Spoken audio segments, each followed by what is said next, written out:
Yeah, we back at it again. Y'all tune in back with your boy, man.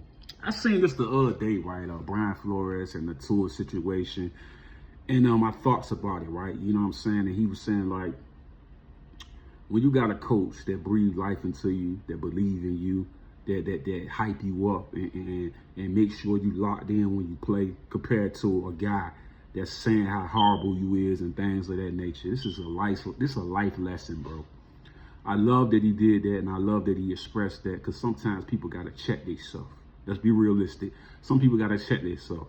You know what I mean? We sometimes come from a hard background. He come from that Belichick tree, and how Belichick used to treat Tom. You know what I mean? It challenged Tom and made him who he was. But everybody don't live by that same creed and code.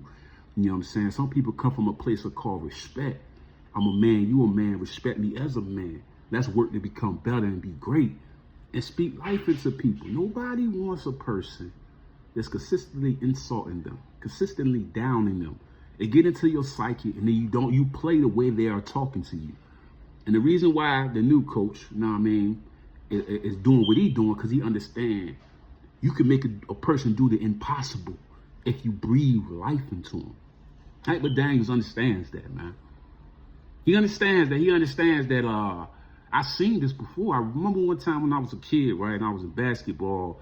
Norfolk State, they had a basketball camp for all the little kids to go to. They had football camps and things like that.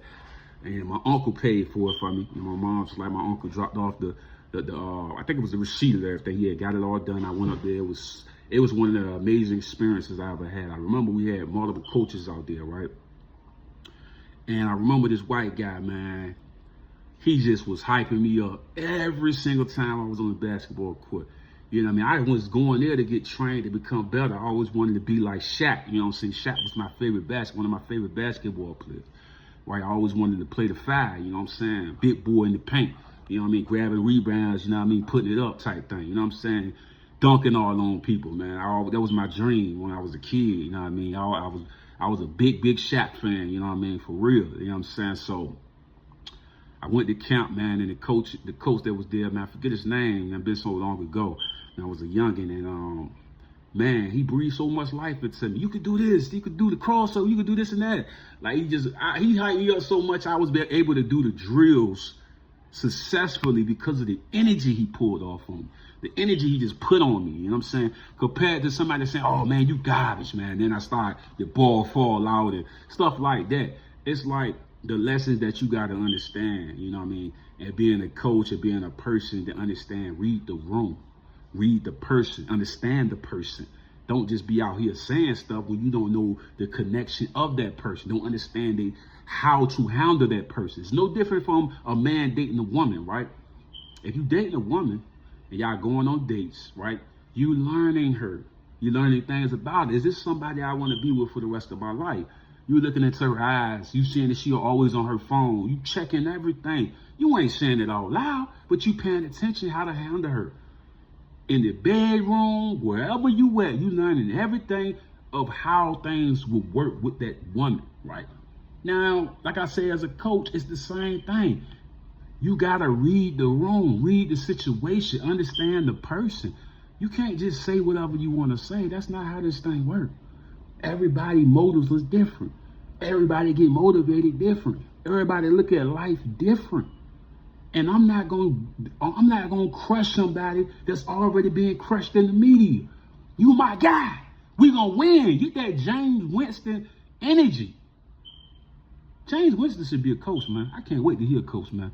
Boy, that boy be having some of the best speeches, man. He be having me hyped up at the crib. James Winston, though, that's my guy, man. I don't care what nobody say about him, man.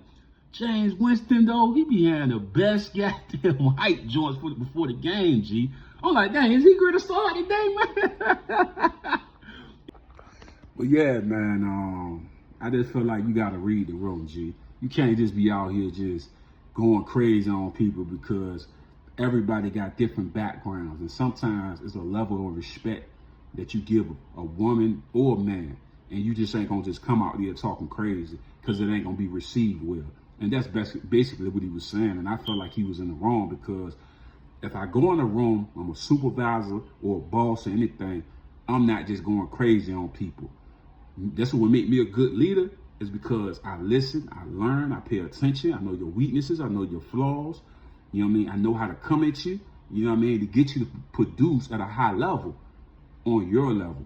And that's what I learned in life, is that you can't just be saying whatever you want to do whatever you want to do. That's why I don't like this culture that's been around now, that's so ratchet and ghetto, you know what I mean, saying all type of crazy stuff, you know what I mean, and not relating to people and understanding people pain and situations. I'm not coming crazy at you. Let's say, for instance, I'm the supervisor or the boss, right? And I see a worker that's not really producing at the level that I need that person to produce. I'm coming to him, and I already know this person's personality and how to come at him, right? I'm gonna adjust myself to that individual, but to reach them on their level to get the job to be done and productive. And that's how you do it. You can't just be, everybody ain't the same, and everybody got different keys and switches that'll make them just do off the wall things, or it just make them worse at performing wherever they at, because you coming at them crazy. It's a respect thing. And that's the thing I always see with a lot of people that's in position of power. They start to get a little in their head, they're thinking they could just do anything. And that's not how life works, man. That's not, while he gone to is doing better numbers, looking better and all of that, because he has somebody that believes in him. And that's what you always need in life. It's a life thing.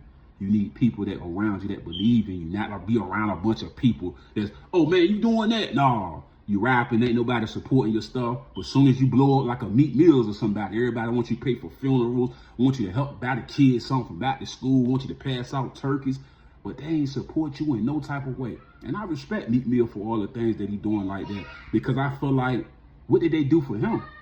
You know what I'm saying? That's what I'm saying, bro. It'd be like a life full of people that don't want to support or help you or none of that. They down on you, saying all type of negative stuff, but then you blow up, then everybody want to be a part of it. It's sad how the culture be sometimes, man. The respect and love has been missing. And that's the thing we need to get back to, the respect, the love, the building together. And that's the thing that I feel like we lost in the culture, man. Because when I heard this, I was like, dang, that's disappointing, man. That his only remembrance of this man